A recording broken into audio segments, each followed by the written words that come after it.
वसमत शहरात अतिक्रमण हटवण्यासाठी नगर परिषद प्रशासनाने जोरदार मोहीम सुरू केली असताना दुसरीकडे काही प्रकरणांकडे दुर्लक्ष होत असल्याचे चित्र समोर येत आहे. विशेषतः बाजारपेठेतील गोरगरिबांच्या दुकानांवर बुलडोझर चालवला जात असताना बसस्थानकाचे बांधकाम परवानगीशिवाय सुरू असल्याचा आरोप होत असून या कामाकडे मात्र प्रशासनाने डोळेझाक केल्याची चर्चा रंगली आहे.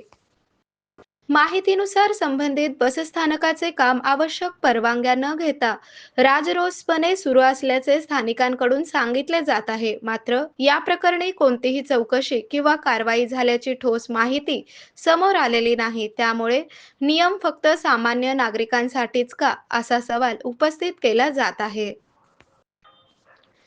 दरम्यान बाजारपेठ परिसरातील फेरीवाले व लहान दुकानदारांवर अतिक्रमण कारवाई करताना अनेकांचे रोजगार धोक्यात आले आहेत.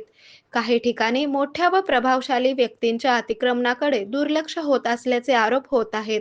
या सर्व पार्श्वभूमीवर नगर परिषद प्रशासनाच्या कारभारातील पारदर्शकतेवर प्रश्नचिन्ह निर्माण झाले आहे. अतिक्रमण हटवण्याची कारवाई सर्वांसाठी समान, निकषांवर व पारदर्शकपणे व्हावी, तसेच बसस्थानकाच्या कामाचीही सखोल चौकशी करून सत्य समोर आणावे, अशी मागणी नागरिकांकडून होत आहे.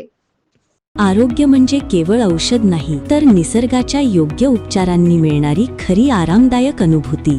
सोलापूरमध्ये निसर्गोपचाराचं विश्वासाचं नाव लिमये निसर्गोपचार केंद्र. इथे उपलब्ध आहेत विना औषध उपचार पद्धती, ॲक्युप्रेशर, ॲक्युपंक्चर, कपिंग आणि मसाज थेरपी.